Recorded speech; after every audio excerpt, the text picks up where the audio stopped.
episode of the MGM Vodcast. Today we're doing things a little bit different, albeit we're not. We're starting a series today about what we think about the Fast and Furious cars throughout the franchise, starting at episode 1. So, where are we going to start, Matt? How are we going to start this? Well, this goes back. Can you believe that this film this year in April is 20 years old? Yeah, So this is it. Came out May 2001, 2001. Yeah, this is the 10th one. Well, no, I don't know because the numbers it goes Fast and Furious, Too Fast, Too Furious, Drift, Fast and Furious. Number 5, which I can't remember the name, but it's in Brazil. Fast and Furious. It's called Fast 5, I'm sure it is. It is Fast 5. Yeah. Fast and Furious 6, 7, 8. So it's number 9. We're not counting Hobbs and Shaw as a Fast and Furious franchise. Well, that's it's franchise, completely. But it's not in the same series. It kind of steps outside. Yeah, it's a spin-off. It is a spin-off, isn't it? Fast and Furious 1, which seen the introduction of, I think, and this is my opinion, I think this brought car modification to the masses. 100%. The literal masses. 100%. If you think about that, some of the iconic things in this film, that you now sit there and you'll go, oh God, and I still think they look cool, and I do them now. Bring it back. You had the undercar neons came out, didn't they? Following that film. It's undercar neons. Arguably, had the sound systems that were in that film. Yeah, it was arguably the start of the Meccano Wing series, I would say. I think a lot of it actually brought the JDM scene to the masses. Yeah, I think you're right. I think before that, a lot of the stuff that people were rolling around in was your Fast Fords, your Saturns and stuff like that. I don't think really that the Jap scene had got that big. I might be wrong. I was a bit later to the Jap scene. It was sort of 2004 I got into it, but I think it brought JDM cars to the masses. So I think on that basis, let's start with the Mitsubishi Eclipse. Yeah, I didn't like it. I hated that car. I wasn't a fan. No, it's a funny one. I hated it because it was front wheel drive. Yeah, I can get that. But I think the other reason I don't think anyone in the UK really bonded with that car or aspired to that car because you couldn't get it. It was a car that you couldn't get over, and even I think it was a Yank only car. I'm not 100% sure on whether it was Yank only or not, but when you look at the cars that were imported from Japan or America, it just wasn't one of them. It just wasn't. People didn't import it over here. Do you know one of the reasons I didn't like it? Go on. How tucked the wheels sat at the front. Well, I think, and the back. I think if you look I think you're probably right at the back as well. You got to remember. So tucked. Well, I think you got to remember, you're going back to 2001. I don't think this, and I hate calling it the stunt scene, because if you say the stunt scene, you think of these cars that are driving on wheels. Cambers like that. Yeah, I know what you mean. I consider my car stunts because it's stacked out in the arches. But the wheels just didn't fit the arch.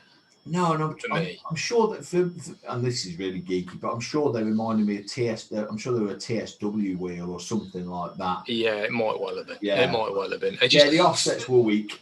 Yeah, for me, it was a toy box car. It just never sat right with me. And whilst that was great, and I think the other problem with it is, when you look at the stuff it came up against, bearing in mind, it only had a very short sequence in that film. It did. And I think across a car park and then blew up in a race. Spun out of control and went, damn, I need NOS. I topped it out at 140. Stuck the biggest ass bottles of NOS in there that he could and blew it to bits. And then Johnny Tran. I'm sorry if I'm spoiling the film for any of you, but if you haven't watched it, it was 20 years ago. So if you haven't watched it, you're probably not listening to this podcast. No, well, there's a fair chance of that, and I think when you talk about these films, a lot of people don't like them. They're very far fetched. They're very, very, very daft. But I think two of the things me and you love, one of them being the MCU, the Marvel Comic Universe. Which is so far-fetched, it's beyond belief, but I absolutely love it for its escapism and getting away from real life. Something you just don't have to take seriously.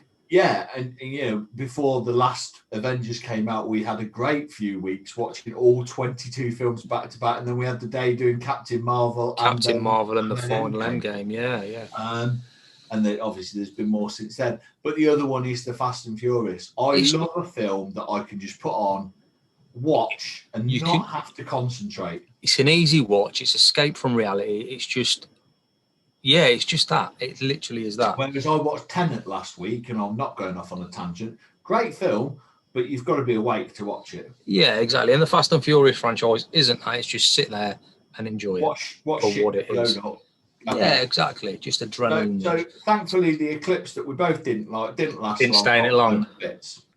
Now, the next car I think you've got to talk about is the car that the Eclipse blew up racing against.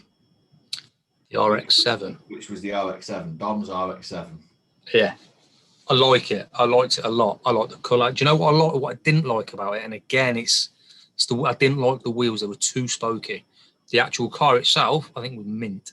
The sound system in it was the Alpine R series subs in the back. Yeah, it was nice. It was that was proper JDM. Oh, 100%. Yeah. And the RX-7 was always a car that I liked.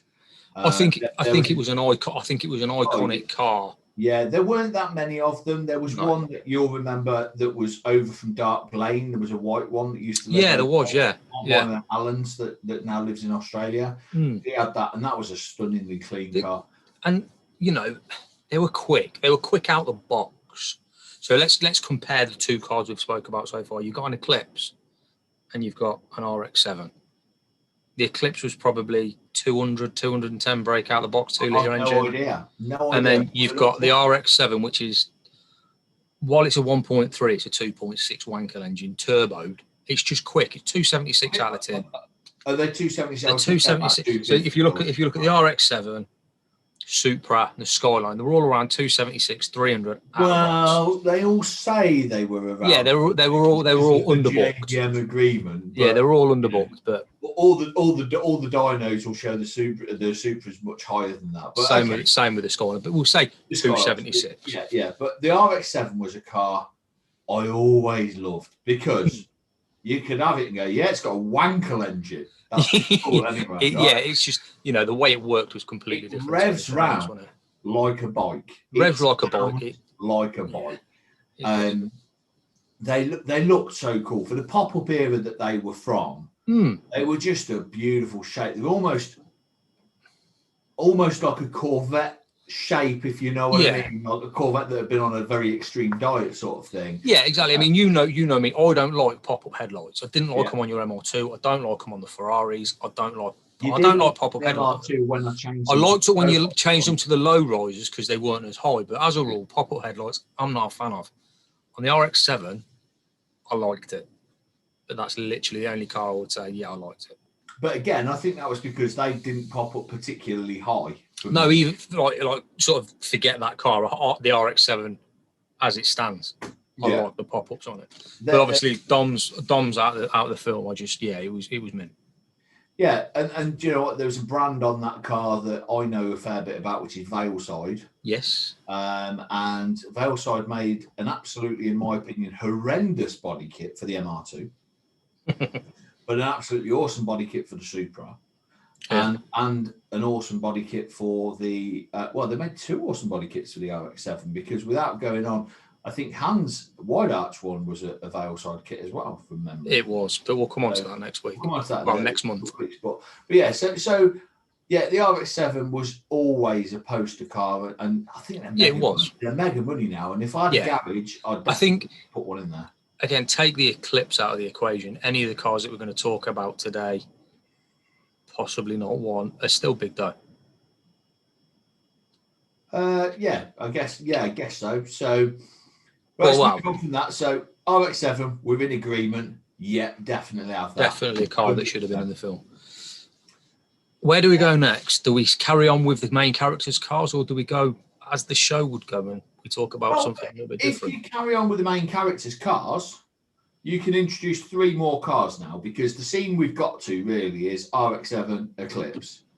After the Eclipse gets blown to bits and they get a ride home or whatever, the next day you see 3 more cars, don't you? 3 more cars, and you see it kicking off at... Actually, no, I've got the order wrong. It kicks off outside Dom's shop where he has tuna on white no crust before the race. No, it's not. Oh, no, the race... Yes, it is, because... Yes, it is. It's before the race. They fight outside the diner before the race because there's a line in when they're lining up for the race, or when he's trying to get in the race. He goes, I haven't got the money, but I've got the pink slip to the car. And Jesse says, you can't just get in the ring with Ali because you think you box. And he points at Vinny. Points at Vince, you know I can box. They met before. But so we got that out of sequence, but it doesn't really matter. The 3 cars. Yeah. 240SX. Awesome. VW Vento. Well, Jetta. Jetta. Don't know what derivative it is. I don't know if it's a VR6. I don't know. Haven't been able to find that out. But it's a Jetta. Nissan Maxima. And this is one I don't know enough about, again, because I'm assuming that wasn't sold in the UK. It wasn't sold in the UK, but I'm going to say it's the equivalent to a Nissan Primera. Okay. It was front-wheel drive because... And this was one of the real shames and the real ruined sequences of that film. When Brian goes for the barbecue and V has a strop because he's there and takes off, and he does an epic wheel spin, doesn't he? Yeah, but it's from the front wheels. From the front wheels. Yeah. So, that's I don't know enough about the Nissan Maxima to say whether it was any good or not. But we forgot a car. Go on. R33 GTR. Oh, yeah, we're getting to that. We've got the 240SX. 240SX, the Jetta. In fact, the Jetta's not in that scene because Jesse is actually in one of the cars because it's unloading in third because he's trying to map it. Anyway. Those 3 cars, anyway. Yeah. I'm basically going through the whole film. So there's 240SX, there's the Jetta, there's the Nissan Maxima, and there's obviously the R33 GTR. Yeah. Out of those 4, 2 are epic, 1's okay, and in my opinion, he was a bag of shit. Well, again, I don't know enough about the Maxima to say that it's a bag of shit because I don't know enough about the cars. Styling-wise, I think... weren't the greatest. Someone used one of those and just went, kind of... It's quite boring design. It's just not great, is it? It's just a boring saloon car, I guess. Yeah, exactly. The Jetta, I can't believe you're saying that's okay. I liked it. The styling was and if it was the VR6 or the G60, I don't know if they did the G60 in. No, they didn't, but it was a common conversion because they did Scirocco G60, didn't they? And the Corrado G60. Corrado G60, then the Scirocco G60, I don't think. Sorry, the Corrado G60, which was a straight engine swap because it fitted. So let's say it was a G60 or the VR6. It had a bit of poke about it. I like the conversion. I like the look of it. Again, it's front wheel drive. That's your issue with it. 20 years ago, it wasn't such an old car, and it probably was okay. I think the problem is it's a bit like the ugly duckling at the Swan. I agree. If you look at where it's trying to punch, for me, it's punching well above its weight. Right, so look, let's discount. We wouldn't have a Jetta. We wouldn't have a Chrysler, right? It's not a Chrysler, it's a Nissan. No, you're right. It's a Nissan. There's no way where you got the from. Anyway, the 2 cars from that scene. 240SX. I don't think we're going to have a fight here as to which one we'd have. No, because you'd have the Nissan, I'd have the Skyline. You'd have the 240, I'd have the Skyline. I'd have the 240, and you'd have the Skyline. 100%. And you know what? For some reason, a lot of people I know go, the R32 Skyline, it's retro. I know that was a 33. The R32 retro, it looks cool and blah, blah, blah. I kind of get that, but I still wouldn't have one. I don't like the 32. The R33, never been a fan of. Really? See, I like the 33. I like the 33. It looks a bit big and like a bit of a bus and a bit rounded. The 34, that's just iconic. Well, yeah. Don't tell the wife, but I watched some YouTube videos last night and started looking at the R35 GTRs, which is not going to land well. No. But we digress. But yeah, for me, don't think we'd fight. I'd be happy with either. Don't get me wrong. I would. Power, but I've always liked the 240 SX. Again, similar thing really. Rear wheel drive, front engined, driftable, highly moddable. I'd love an S15, the latest one. Yeah, that was an S14A that she had in that. Was it? Yeah, because the S13 was the pop-up lights, and then that's right. Yeah. See, I like the 33 because the 33, I'm pretty sure, was still rear wheel drive in the GTR. It wasn't until the 34. It was. Are you sure? Yeah. The rear wheel drive, from memory, I think the rear wheel drive was the GTS-T. So I think it was, but I think in the 33, the GTR was still rear wheel drive. I don't think it was until the. I don't think it was, but I'm pretty certain it wasn't. But I'm gonna have to go to Google it. Go to Wikipedia. That's fine. Which we know is always correct. I may be, like I say, I may be wrong. First generation. And can you believe that dates back to 1969? Such an iconic car. Yeah. It's almost a shame that they dropped the name really, rather than. Yeah, they should have kept the Skyline name rather than just dropping it to GTR. Because the R33 was produced from 95 to 98. Twin turbo, 5-speed manual. Oh, come on. Bing, bong, bing, bong. Yeah. Fill for time, Graham, because it doesn't say. It doesn't say. Well, we'll leave that. We'll leave. Yeah, but I think they were all. I thought the 32 was. No, 32 was definitely rear wheel drive only. Anyway, it's not that important. Anyway, it's not that important. But... We'll have both of the cars. Yes. We'll have both of the cars. So then we come on to the 10-second car. Ultimately, I would say the most iconic car in the film, possibly the franchise. I don't know about the franchise, because obviously that featured very heavily in that film, and again in a much later film. But for me, the iconic car of this franchise is Dom's, which we'll come on to later, purely because of how many films it's been in. Out of the franchise, it's not been in one film and that's it. That one, you know what I mean? We'll come on to that in a minute. But yeah, we're talking about obviously the Supra at the minute. Yeah. 2JZ. Yeah, this is your talk. This is you all over, isn't it? Yeah, so I actually put a post up on Insta saying that we're doing this series today on the page, and someone started talking about my mate Will. Yeah, talking about how it lagged on the line. I was like, well, yeah, we just talked about earlier how they had this JDM agreement that all cars were 280 brake. Well, most of the Skylines were dynoing well over 3 when they came over.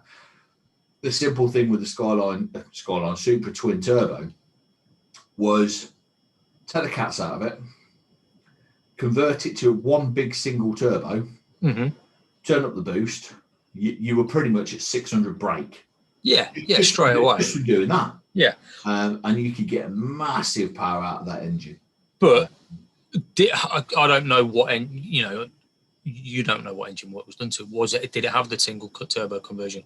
Was it still a twin turbo? No idea. No idea.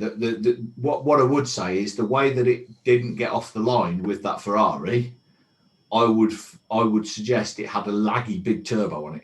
Yeah, you're probably right, but even a twin turbo of that age, it's still going to be laggy. No, they weren't, because what they did on the Supra was they had a small turbo. Did they have a little low compression turbo and a big one? Sequential turbo, and so yeah. So for me, I think that probably had probably did have the big turbo conversion. But the thing is, that car. And this is, really me showing the geekiness here. That car was a conversion of a box of bits, because it was an aero deck, which you don't get with a twin with a manual. Yeah, you do, but not with a manual gearbox. Yeah. Wow. So you could only get the aero deck Supra in an auto cargo top, but they call it aero. Yeah. You could only get that in an automatic twin turbo. Mm-hmm. I don't know if you could get it in a manual non-turbo or whatever, but either way, with the turbo engine it didn't come as an aero deck. Yeah, so it's obviously had full open heart surgery. Been converted, yeah. So it's one of those things that you kind of look at it and go, yeah, I'd love one of them. Came away from the show, from watching it, hankered after one on. I think the Auto Trader was probably just about coming online then. Started looking, I want one of them. And before long, you're kind of looking at it and going, can't do it. It's a lot of damn, isn't it? But they dropped to reasonable money. I should have bought one. They dropped to reasonable money, and then they didn't. They went back up, and they've never sort of come back down. They're big money now. They actually change hands, as daft as it sounds. Some of them are changing hands for more than the Ferrari.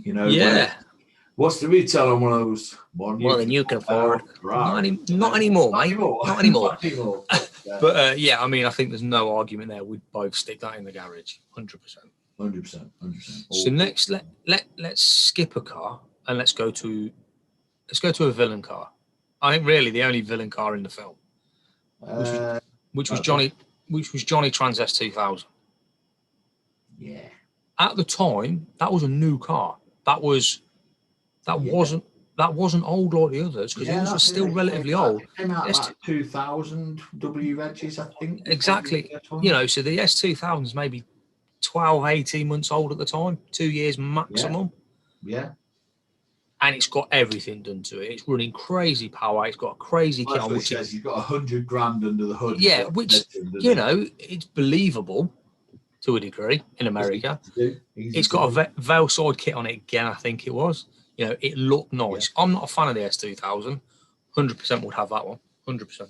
There's only two Hondas that I would actually want to own and go out and spend my own money on owning. Both in this film. One of them is the S2000. Yeah. Not both in this film. They are for me. Well, I ain't bothered about Civic. Three for me. The NSX. The NSX. But anyway, that's. And obviously, the reason I'd want the NSX is because it was designed for who designed it. But yeah.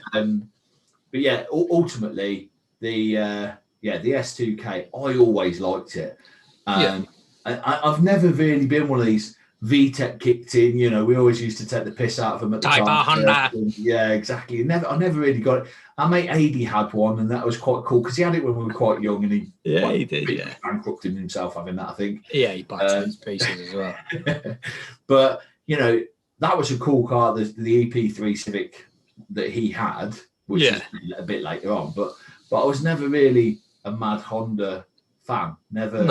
Never really wanted to own a Honda. I don't think there's any Honda in the range now. Even the Civic Type I, is that driven through Halfords? I wouldn't have the new Civics. Everything. I'm sure it's a fantastic car because they do drive brilliantly. And James May raved about it, but styling wise, no, it's not. So Johnny Trans S2000 in the garage. Yeah.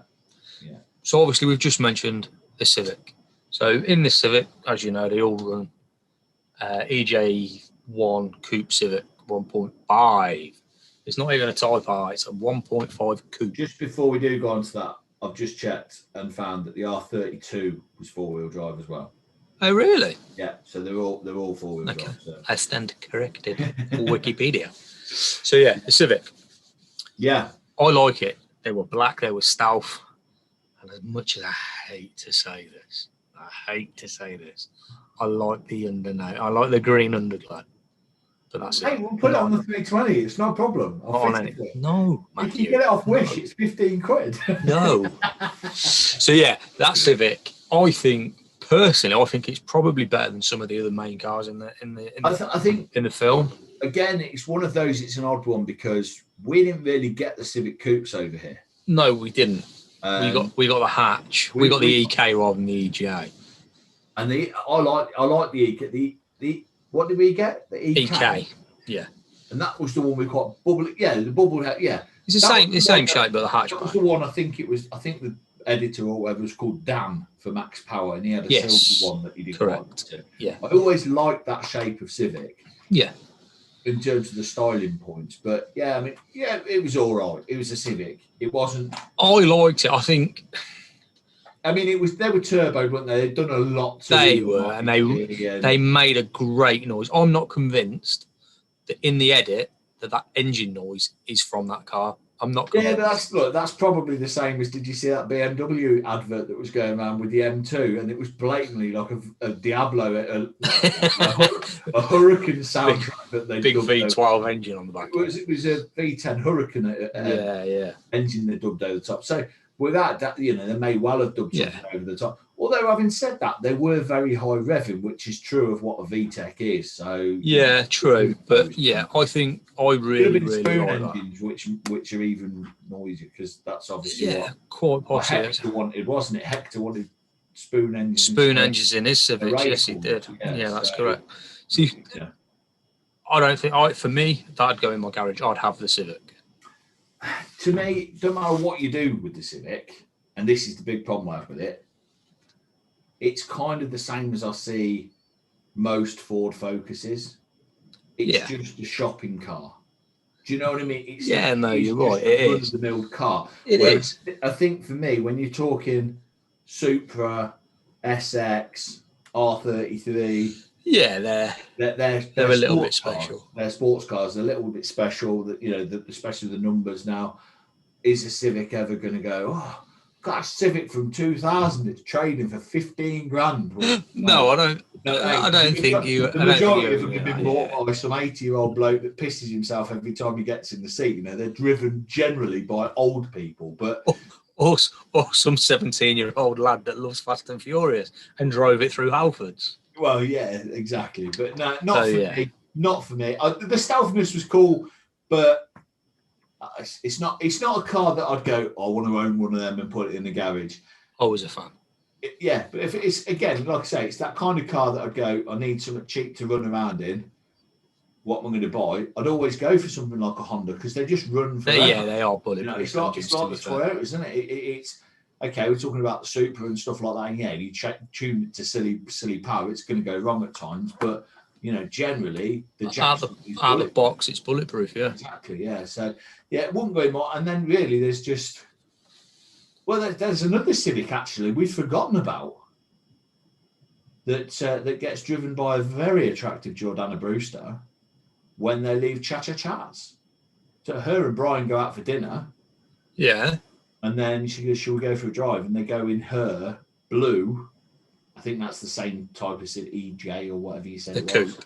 Yeah, the coupe one. So yeah, but same car, a little bit different style and different colour or whatever. But yeah, there was that. But then, I can't remember it, and you wouldn't have it, so. Yeah. And then obviously the big one. Yeah, the other main car. Dodge Charger. It was a Dodge Charger, wasn't it? Dodge Charger RT. Now fully drag spec. Yeah, I've been fortunate enough to not to drive one of those, but I've been fortunate enough to go to America several times, and I love muscle cars. Yeah, you're a big fan, aren't you? It's the noise. It's I had that Camaro SS that again is on the Instagram page when we went to we drove from Vegas to the Grand Canyon. I had the Camaro SS, and my mate Kieran had the Mustang GT, the 5-litre GT. Both were great. I preferred the Camaro, felt more planted, whatever. But being out there in muscle car country was great. So would I have a Dodge Charger here? No, because I think you'd need an aircraft hangar just to park that in, let alone any other cars. Yeah, they're big. They're big motors, aren't they? They're huge. But if you remember, Hammond bought one. He bought a green one. He measured out the garage. It was on top. He measured out the garage with string. He was like, "Oh, yeah, it doesn't go in there." Yeah, exactly. They're so long, and I've always had this thing about a left-hand drive car in this country would just be a pain in the arse. So if you if you're going to buy it to drag it, perfect. But buy it to drag it or to show it, great. But would I buy it to go? I'm just popping out, popping up the shop or whatever. again, it's an iconic car, like a lot of cars from that era are. Forget even the fact that it's got the big blower sticking out the bonnet and running probably 1,000 horsepower and something daft and needs wheelie bars on the back and whatever. Forget all of that. Even if it was just a Bogo black on black Charger from the late 60s, early 70s, which I think that is. I don't know what year that car is. Someone would be able to go, that's a 68, this, that, and the other. Yeah, they can. I don't know enough. But even if at that, iconic, I'd love one. Yeah. But I just don't think it would be livable. And it's not, if it was something that if you said to me, right, pick the cars that you want from the Fast and the Furious. Well, the question that we're going to pose to wrap this up is, which one car out of this film would you have? One car, it's easy for me. I'd peel the stickers off as soon as I got it now, but I'd have the Supra all day long. I knew you'd say that. But I'm a Toyota guy. You are. Yeah, you absolutely are. If I'm looking at the JDM side of things, go on then, what would yours be? Ford F-150 Lightning pickup. I'm joking. For me, it would be it'd be the Skyline. I like you. I love you. Love your Toyotas. I love my Nissans. I love the Skyline. That's the one I'd have. Yeah. I think it should have. I just don't think it's the best Skyline that they made. No, it is. It's not. I think it's the second best one that they've made. Yeah. Well, it's not. But we can't talk about the best one because we haven't featured a film with it in yet. No, that's the next episode. That's the next one. I was trying to think. There isn't anything with the new GTR within the franchise. I don't. There isn't. I'm pretty sure there is. Hang on. Let Google finish. That's just my dinner arriving. Okay. But on that note, Matt would have the Supra. I would have the Skyline. Stick down in the comments what you'd have from the cars we spoke about tonight. And I'll tell you what, if any of you have had cars from that era, we'd love to know what you. We'd love to see pictures. We'd love to know what you had. Maybe get you on and talk about them. But absolutely, follow the Instagram, the MGM Motorz page. DM us your pictures on DM. Yeah, on Instagram. So, guys, that has been Fast and Furious episode 1. Tune in 4 weeks' time where we'll be doing episode 2. Take care. See you soon. Cheers, guys.